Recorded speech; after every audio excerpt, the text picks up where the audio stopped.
దేవునికి స్తోత్రం. Praise Lord. దేవుని యొక్క ఘనమైన నామమునకు మహిమ ప్రభావములు కలుగును గాక. గడిచిన దినములలో యేసుక్రీస్తు శిలువపై పలికిన మనము 6 మాటలను మనం ధ్యానించుకున్నాం. ఈరోజు చివరిదైన 7వ మాటను కూడా మనం ధ్యానించుకుందాం. అది లూకాసు వార్త 23వ అధ్యాయము 46వ వచనంలో చూద్దాం. అప్పుడు యేసు గొప్ప శబ్దముతో కేక వేసి, తండ్రి, నీ చేతికి నా ఆత్మను అప్పగించుకొనుచున్నాను అని చెప్పి ఆయన ప్రాణము విడిచినట్టుగా మనము వాక్యంలో చూస్తున్నాం. యేసుక్రీస్తు శిలువపై 7 అద్భుతమైన మాటలను, 7 అద్భుతమైన ప్రార్థనలు, 7 అద్భుతమైన విజ్ఞాపనలు ఆయన చేసి ఉంటున్నాడు. అందులో మొదటి మాటగా ఆయన, తండ్రి, వీరేమి చేయుచున్నారో వీరు ఎరుగును గనుక వీరిని క్షమించుము అని ఆయన తండ్రి అని ఆయన మొదలుపెట్టినాడు. యేసుక్రీస్తు ఈ యొక్క లోకంలో మానవకారిగా చివరి మాటలుగా ఆయన, తండ్రి, నీ చేతికి నా ఆత్మను అప్పగించుకొనుచున్నాను అనే మాటతో ఆయన తన ప్రాణము విడిచినట్టుగా, అనగా తన ఆత్మను తండ్రైన దేవుని చేతికి అప్పగించినట్టుగా మనం చూస్తున్నాం. అనగా తండ్రితో ఆయన ప్రారంభించి తండ్రితోనే ఆయన ముగించినట్టుగా మనం చూస్తున్నామండి. యేసుక్రీస్తు ఈ యొక్క భూమిపైన 33.5 సంవత్సరంలో ఆయన బ్రతికి ఉంటున్నాడు. అందులో 3.5 సంవత్సరముల పాటు ఆయన పరిచర్య చేసి ఉంటున్నాడు. ఆయన మానవ శరీర రూపంలో మాట్లాడిన చిట్ట చివరి మాట ఇదే, తండ్రి, నీ చేతికి నా ఆత్మను అప్పగించుకొనుచున్నాను అనే మాటతో ఆయన తన శిలువమానుపై తన ఆత్మను తండ్రికి అప్పగించినట్టుగా మనం చూస్తున్నామండి. ఈ యొక్క మాటకు ప్రవచనంగా కీర్తనల గ్రంథము 31వ అధ్యాయం 15వ వచనంలో ఈ యొక్క మాట యొక్క ప్రవచనం మనకు కనపడుతుంది. చూడండి, నా ఆత్మను నీ చేతికి అప్పగించుచున్నాను, యెహోవా సత్యదేవా, నన్ను విమోచించువాడవు నీవే అని ఆ యొక్క ప్రవచనాత్మకమైన ఆ మాటను యేసయ్య ఇక్కడ సంబోధించి తన ఆత్మను తండ్రికి అప్పగించి తనపై రాసిన ప్రతి ప్రవచనమును, పాత నిబంధనలో యేసయ్య పైన రాసిన ప్రతి ప్రవచనమును ఆయన శిలువమానుపై మరియు ఆయన యొక్క జీవితంలో ఆయన నెరవేర్చి ఉంటున్నాడు. ప్రతి ప్రవచనమును యేసయ్య నెరవేర్చినట్టుగా మనము క్రొత్త నిబంధనలో మనం చూస్తున్నామండి. మరి తండ్రి యొక్క ప్రాముఖ్యత ఏమిటి? ఎందుకు యేసు ఆయన దేవుడిని తండ్రి, సృష్టికర్త అయిన దేవుని తండ్రి అని పలుమార్లైన ఆయనకు సంబోధించేట్టుగా మనం వాక్యంలో చూస్తున్నామండి. ఈ ప్రపంచంలో ఎవ్వరికి లేని ఆ యొక్క ప్రాముఖ్యత లేక ఆ యొక్క ధన్యత మనకు మాత్రమే దక్కింది. ఎందుకనగా యేసయ్య నేర్పించిన మనకు ఆ తండ్రి అనే యొక్క సంబోధన మనము కూడా మన యొక్క ప్రార్థనలో కావచ్చు, మన దేవుని మనం తండ్రి అని పిలుచుకునే స్వేచ్ఛను యేసయ్య మనకు అనుగ్రహించి ఉంటున్నాడు. వేరే ప్రపంచంలో ఏ ఇతర మత శాఖల్లో వారికి కూడా ఇటువంటి ధన్యత వారికి లభించలేదు. పైగా వారు మనల్ని విమర్శిస్తారు. దేవుని ఎవరైనా తండ్రి అని సంబోధిస్తారా, అది తప్పు కదా అని వాళ్ళు చెప్తారే కానీ యేసయ్య మనకు స్వయంగా ఆయనే మనకు దేవుని తండ్రిని పిలుచుకునే భాగ్యంను, మరి ఆ యొక్క ధన్యతను, మరి ఆ యొక్క స్వేచ్ఛను ఆయన ఇచ్చినట్టుగా మనం చూస్తున్నామండి. చూడండి, యేసయ్య ఆయన కొండ మీద ప్రసంగంలో కూడా పరలోకమందున్న మా తండ్రి అని ప్రార్థన చేయబడిన పరలోకపు ప్రార్థన నేర్పించి ఉంటున్నాడు. ఇంకా మన తండ్రి జాలిగల తండ్రి, మన తండ్రి అయిన దేవుడు, మన దేవుడు సృష్టికర్త అయిన దేవుడు జాలిగల కలిగిన తండ్రి. చూడండి, మీకు కీర్తనల గ్రంథము 103వ అధ్యాయం 13వ వచనంలో, తండ్రి తన కుమారుల ఎడల జాలి పడినట్లు యెహోవా తన యందు భయభక్తులు గల వారినెలా జాలిపడును. తండ్రి తన బిడ్డలపైన ఎలాగైతే జాలి పడతారో, బిడ్డలను ఎలాగైతే ప్రేమిస్తారో, బిడ్డల కోసం ఎలాంటి త్యాగమైనా చేయడానికి సిద్ధపడతాడో, అలాగే ఈ యొక్క పరలోకపు తండ్రి కూడా తన యందు భయభక్తులు గల వారి ఎడల ఆయన జాలిపడును అనే మాట మనకు కీర్తనల గ్రంథంలో చూస్తున్నాం. ఇంకా మన దేవునికి నీతి స్వరూపుడకు తండ్రి అని వాక్యంలో వ్రాయబడినది, మహిమా స్వరూపి గల తండ్రి అని కూడా వాక్యంలో వ్రాయబడినట్టుగా మనం చూస్తున్నామండి. మనకు ఈ స్వేచ్ఛ దేవుడే, అనగా యేసుక్రీస్తు మనకు ఈ స్వేచ్ఛను అనుగ్రహించినట్టుగా చూస్తున్నాం. రోమపత్రిక 8వ అధ్యాయం 15వ వచనంలో, ఏలయనగా మరలా భయపడుటకు మీరు దాస్యపు ఆత్మను పొందలేదు గాని దత్తపుత్రాత్మను పొందితిరి. ఆ ఆత్మ కలిగిన వారమై మనము అబ్బా తండ్రి అని మొర్రపెట్టుచున్నాము. మనము దేవుని పిల్లలమని ఆత్మ తానే మన ఆత్మలతో కూడా సాక్ష్యం ఇచ్చుచున్నాడు. ఇవి నమ్మినట్టయితే మనము దేవుని వారసులము. మనము దాసులము కాదండి, దేవుని యొక్క వారసులము. ఈ యొక్క స్వేచ్ఛను మనకు యేసుక్రీస్తు ఆయన శిలువమానపై తన ఆత్మను అప్పగించుకున్న వెంటనే తండ్రిన దేవుడు మనకిచ్చిన యొక్క భాగ్యము, ఈ యొక్క ధన్యతగా మనం చూస్తున్నామండి. మరి అంత మాత్రమే కాకుండా గలతీ పత్రిక 5వ అధ్యాయం 1వ వచనంలో ఈ స్వాతంత్రం అనుగ్రహించి క్రీస్తు మనల్ని స్వతంత్రులుగా చేసి ఉన్నాడు, కాబట్టి మీరు స్థిరముగా నిలిచి మరలా దాస్యమును కాడి క్రింద మీరు చిక్కుకొనకుడి. అనగా ఆ యొక్క పాపపు దాస్యం కింద మీరు చిక్కుకొనద్దు.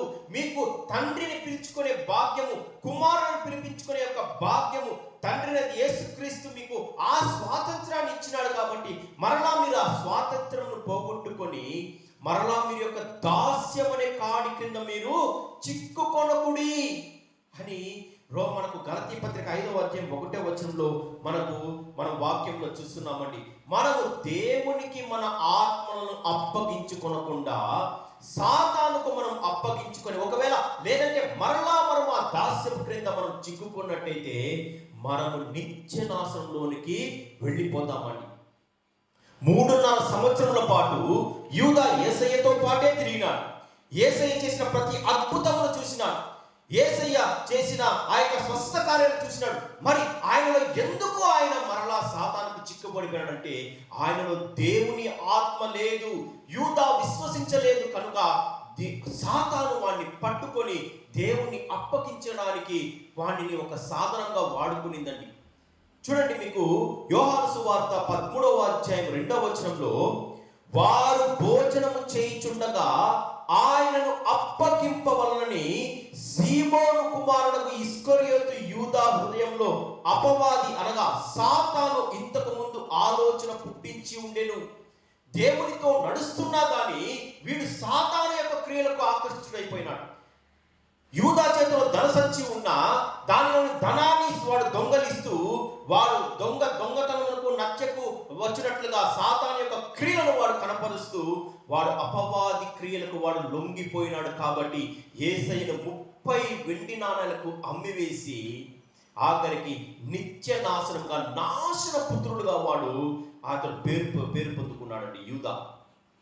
దేవునికి మన ఆత్మను అప్పగించుకోకుండా సాతానుకు మన ఆత్మను అప్పగించుకున్నట్టయితే యూదా వంటి పరిస్థితి మనకు కూడా కలుగుపోతాం. కాబట్టి దేవునికి మన ఆత్మను అప్పగించుకుందాం. ఎందుకనగా మీ విరోధి అయిన అపవాది ఎవరిని బింగుదునా అని గర్జించు సింహము వలె వాడు లోకమంతా వాడు సంచారం చేస్తూ తిరుగుతున్నాడు.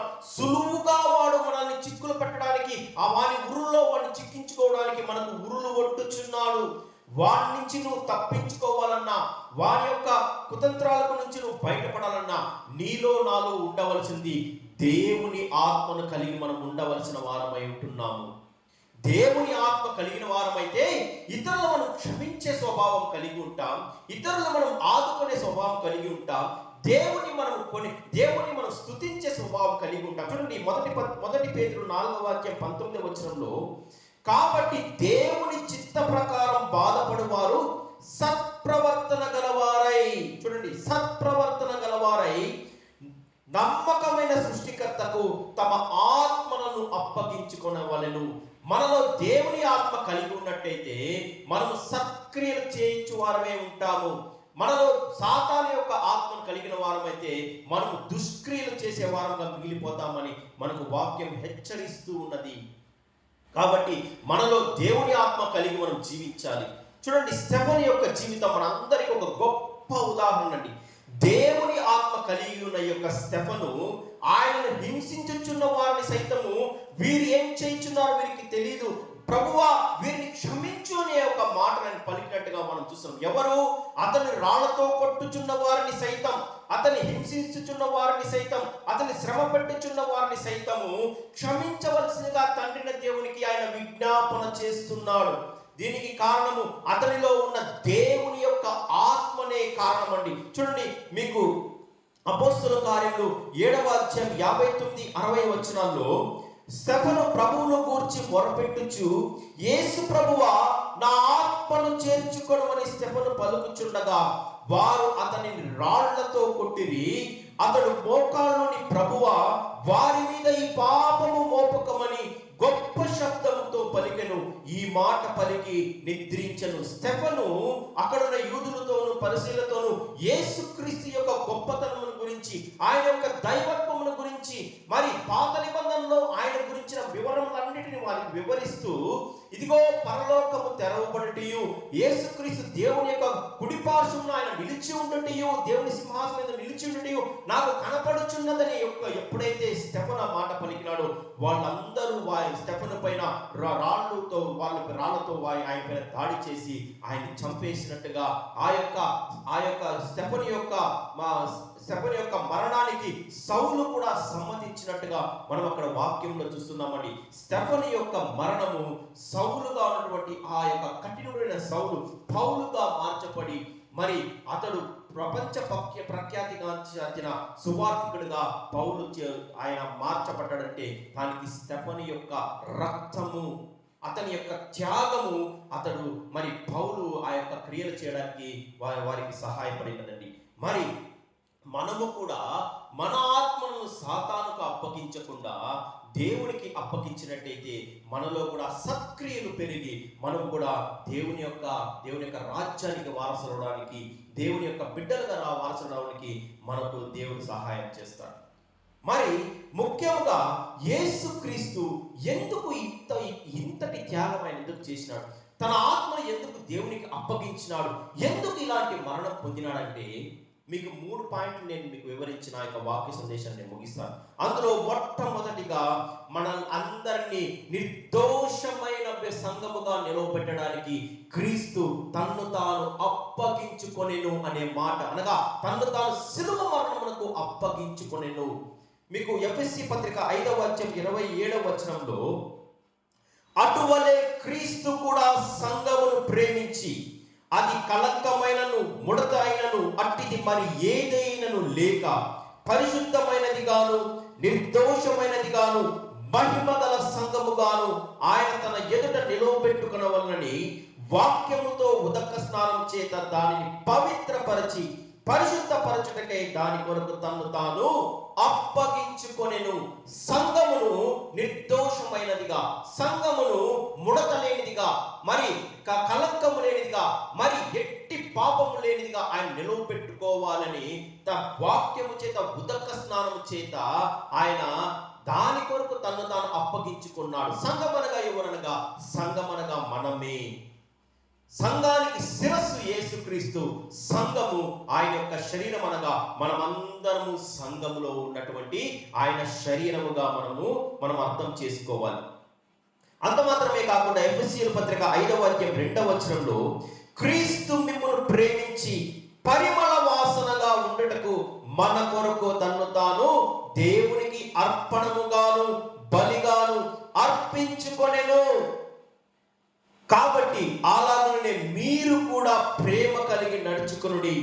దుర్గంధమైన మన జీవితాన్ని సువాసన భరితంగా మార్చడానికి, అనగా పరిమళ సువాసనగా మార్చబడడానికి ఆయన తన్ను తాను అప్పగించుకున్నాడు.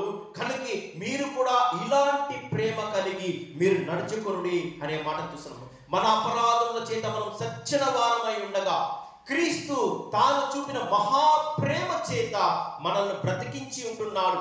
కృప చేత మీరు రక్షింపబడి ఉంటున్నారనే మాట ఎఫెసీ పత్రిక మరి 2వ అధ్యాయం 5వ వచనంలో మనకు కనపడుతుందండి. మనల్ని దుర్గంధభరితమైన నీచమైన మన జీవితాల్ని సువాసన భరితంగా మార్చడానికి యేసయ్య ఆయన తన్ను తాను అప్పగించుకున్నాడు. 2 కొరింథీయులు 2వ అధ్యాయం 15వ వచనంలో కూడా రక్షింపబడు వారి పట్లను మేము దేవునికి క్రీస్తు సువాసనమై ఉన్నాను అనే మాట పౌలు గారు రాసుకుంటూ వస్తున్నారు. ఎవరైతే రక్షింపబడతారో వారు దేవునికి సువాసనమై ఉన్నట్టుగా మనం చూస్తున్నాం. మరి జీవాంతమైన సువాసన అది. మరి అలాంటి సువాసన భరితమైన జీవితం మనం జీవించాలంటే మొదటగా మనము క్రీస్తు యొక్క రక్తంతో మనం కడగబడాలి, క్రీస్తుపై మనం విశ్వాసం ఉంచాలి. మనము సత్క్రియలు చేస్తూ ఆయనకి ఇష్టమైన బిడ్డలుగా జీవించినట్టయితే మనము దేవుని సువాసన గలవారమే ఉంటామని మనకు వాక్యం సెలవిస్తూ ఉంటున్నదండి. మూడవదిగా 1 పేతురు 2వ అధ్యాయము 21 నుంచి 23 వచనం కూడా క్రీస్తు మనకు మాదిరిగా ఉంచడానికి ఆయన తన్ను తాను అప్పగించుకున్నట్లుగా మనం వాక్యంలో చూస్తున్నాం. క్రీస్తు కూడా మీ కొరకు శ్రమపడి మీరు తన అడుగు జాడల యందు నడుచుకున్నట్లు మీకు మాదిరి ఉంచిపోయెను. ఆయన పాపము చేయలేదు, ఆయన నోట ఏ కపటమును లేదు, ఆయన దూషింపబడి బదులు దూషింపలేదు, ఆయన శ్రమ పట్టబడి బెదిరింపక న్యాయముగా తీర్పు తీర్చి దేవునికి తన్ను తాను అప్పగించుకొనెను. యేసయ్య చూడండి, ఆయన మనకు ఒక మాదిరి, ఒక జీవిత విధానం. మీరు కీడు చేత మేలును జయించక మేలు చేత కీడును జయించాలనే ఒక సూత్రాన్ని యేసయ్య మనకు నేర్పించి ఉంటున్నాడు. ఎలా నడుచుకోవాలి, ఎలా మాట్లాడి, ఎలా ఓర్చుకోవాలి, ఇతరులు మనం శ్రమ పెట్టయితే, ఇతరులు మనం దూషించితే మనం ఎలా ఓర్చుకోవాలి, బదులు మనం వారిని దూషించకుండా, బదులు వారిని మనం శ్రమ పెట్టకుండా ఎలా నడుచుకోవాలో వాటన్నిటిని గురించి మనకు ఆయన మాదిరి ఉంచిపోయేను. దాని కొరకు న్యాయముగా తీర్పు తీర్చి దేవునికి తన్ను తాను అప్పగించుకున్నాడు. దేవుడు న్యాయం తీరుస్తాడండి. మనల్ని ఎవరైనా దూషించినా మనం దూషించాల్సిన పని లేదు. వాడు మనల్ని దూషించిన దానికి దేవుడికి వాడు లెక్క చెప్పాలి. ఎవరైనా మనల్ని శ్రమ పెట్టితే వారిని మనం శ్రమ పెట్టాల్సిన అవసరం లేదు. మనల్ని శ్రమ పెట్టినందుకు వాడు దేవునికి లెక్క చెప్పాలి. ప్రతి మాటకు వాడు లెక్క చెప్పాలి. మనము కూడా అదే స్థితిలో ఉంటున్నాం. మనము కూడా ఇతరులను దూషించకుండా, ఇతరులను మనం శ్రమ పెట్టకుండా, ఇతరులను మనం బాధించకుండా ఉండడమే నిజమైన క్రైస్తవ్యం. నిజమైన క్రైస్తవ్యం. అందుకొరకు యేసుక్రీస్తు తన్ను తాను అప్పగించుకున్నాడు. యేసయ్య చూడండి, తన జుట్టు పెరుగు వారికి తన వెంట్రుకలను అప్పగించాడంట, పిడిగుద్దులు గుద్దే వారికి తన వీపును అప్పగించాడంట, మరి కొరడా దెబ్బలకు తన శరీరాన్ని అప్పగించినాడు, చేతుల్లో చీలు కొట్టే వారికి తన చేతులను అప్పగించినాడు, మరి కాళ్ళను అప్పగించినాడు, ముళ్ళ కిరీటానికి తన తలను అప్పగించినాడు. మరి మనందరి కొరకు ఆయన తన ప్రాణాన్ని అప్పగించి ఉంటున్నాడండి. చూడండి, యెషయా గ్రంథము 50వ అధ్యాయం 6వ వచనంలో ఆ యొక్క ప్రవచనాత్మకమైన మాటలు మనము ధ్యానించుకుందాం. కొట్టు వారికి నా వీపును అప్పగించి తిని, వెంట్రుకలు పెరిగివేయి వారికి నా చెంపలను అప్పగించి తిని, ఉమ్మివేయి వారికి, అవమానపరచు వారికి నా ముఖమును దాచుకొనక వారికి నేను అప్పగించినాడు. అనగా చివరకు తన ప్రాణమును కూడా మనందరి కొరకు యేసుక్రీస్తు శిలువమానపై అప్పగించినాడు. ఆయన పొందిన దెబ్బల చేత మనము స్వస్థపరచబడుచున్నాము. ఆయన యొక్క రక్తము ద్వారా కడగబడిన మనము పవిత్రులగుచున్నాం. కాబట్టి యేసుక్రీస్తు యొక్క ఆ యొక్క త్యాగాన్ని మనము ఎన్నటికీ మర్చిపోకూడదు. మరి చివరిగా యేసుక్రీస్తు శిలువమానుపై ఆ యొక్క 7వ మాటను పలికిన వెంటనే, ఆయన తన ప్రాణమును తన తండ్రిన దేవుని చేతికి అప్పగించిన వెంటనే అక్కడ కొన్ని సంఘటనలు జరిగినాయి. చూడండి, మత్తయి రాసిన సువార్త మరి 27వ అధ్యాయము 50 నుంచి 54 వచనాలు చదివినట్టయితే, 53వ వచనం వరకు చదివినట్టయితే, యేసు మరలా బిగ్గరగా కేక వేసి ప్రాణము విడిచెను. అప్పుడు దేవాలయపు తెర పై నుండి క్రిందికి రెండుగా చినిగిపోయాను. ఈ యొక్క దేవాలయపు తెర గురించి మనం ధ్యానం చేసినట్టయితే అది చాలా బలమైనది. వాటిని నిలువ పెట్టడానికి ఏనుగులను సహాయం తీసుకొని వాటిని నిలువ పెడతారు. అంతటి బలమైన ఆ యొక్క అడ్డు తెర పైనుంచి క్రిందకు రెండుగా చినిగిపోయి ఉంటున్నది. అనగా దీనికి అర్థమేమనగా, దేవునికి మనుషులకు మధ్య ఉన్నటువంటి ఆ యొక్క దోషం అనే తెర ఆ యేసుక్రీస్తు యొక్క మరణంతో అవి లేకుండా రెండుగా చినిగిపోయినది, అవి కొట్టివేయబడినది అనగా మనం చూస్తున్నామండి. మరి దేవునికి మనకు మధ్య ఎటువంటి అడ్డుదల లేకుండా మనకు నేరుగా దేవునితో మనము ప్రార్థన చేసుకునే అవకాశాన్ని మనకు యేసయ్య మనకు అనుగ్రహించి ఉంటున్నాడు. మరి దేవాలయము, ఆ యొక్క యెరూషలేము దేవాలయం 3 భాగాలుగా ఉంటాయి. ఆవరణము, పరిశుద్ధమైన స్థలము, అతి పరిశుద్ధమైన స్థలము, పరిశుద్ధ స్థలానికి అతి పరిశుద్ధ స్థలానికి మధ్యన ఉన్నటువంటి ఈ యొక్క అడ్డు తెర క్రీస్తు యొక్క బలిదానం ద్వారా రెండుగా చినిగిపోయి మనకు దేవునితో నేరుగా సత్సంబంధాన్ని మరలా పునరుద్ధరించినట్టుగా మనం చూస్తున్నామండి. భూమి వణికెను, బండలు బద్దలాయను, సమాధులు తెరవబడెను, నిద్రించిన అనేక మంది పరిశుద్ధుల శరీరంలో లేచెను. వారు సమాధుల నుండి బయటికి వచ్చి ఆయన లేచిన తర్వాత పరిశుద్ధ పట్టణంలో ప్రవేశించి అనేకులకు అగుపడిరి. ఇవన్నీ చూచిన తర్వాత అక్కడ ఉన్న వారంతా భయపడి నిజముగా ఇతను దేవుని కుమారుడని అప్పటికి వారు విశ్వసించినట్టుగా మనకు ఆ యొక్క మత్తయి సువార్తలోని ఆ క్రింది వచనాలు మనం చూస్తున్నామండి. ఆయన శిలోమానుపై ఉన్నప్పుడే జరిగిన అనేక అద్భుతాలు చూసిన మారని యొక్క ఈ ప్రజలు ఎప్పుడైతే ఈ యొక్క విపరీతమైన కార్యాలు, ఆ యొక్క భూకంపాలు, బండలు బద్దలైపోవడం, దేవాలయం యొక్క తెర రెండుగా చినిగిపోవడం, ఇలాంటి భయకల్పితం చేసే యొక్క ఆ యొక్క దృశ్యాలు చూసిన వెంటనే అప్పటికి కానీ వీరి యొక్క మనోనేత్రాలు తెరవబడలేదు. కానీ తరువాత వాళ్ళు గ్రహించారు, ఇదిగో ఈయన యొక్క నిజమైన దేవుని కుమారుడని వారు అప్పటికి ఒప్పుకున్నారు. దేవుడు యేసయ్య ఆయన తండ్రి తనకిచ్చిన ప్రతి ఒక్క పనిని ఆయన సంపూర్తి చేసి తన ఆత్మను అప్పగించుకొని ఆయన ఈ యొక్క మానవ ఆకారాన్ని ఆయన ముగించినట్టుగా మనం చూస్తున్నామని. తర్వాత ఆయన 3వ రోజు మరలా సజీవుడుగా ఆయన లేచి నేటికి కూడా ఆయన సజీవుడుగా ఉంటూ మనందరి కొరకు విజ్ఞాపన చేస్తున్నాడు. కాబట్టి మనము కూడా క్రీస్తు నేర్పించిన ఈ యొక్క బాటలో నడుద్దాం. యేసయ్య పైన పూర్తి విశ్వాసం కలిగి జీవిద్దాం. మరి మనం కూడా సత్క్రియలు ఓపికగా చేస్తూ దేవునికి వారసులుగా ఉండకు ఆ యొక్క తండ్రిన దేవుడు మనకు సహాయం చేయనుగాక. Amen. Hallelujah. Praise the lord.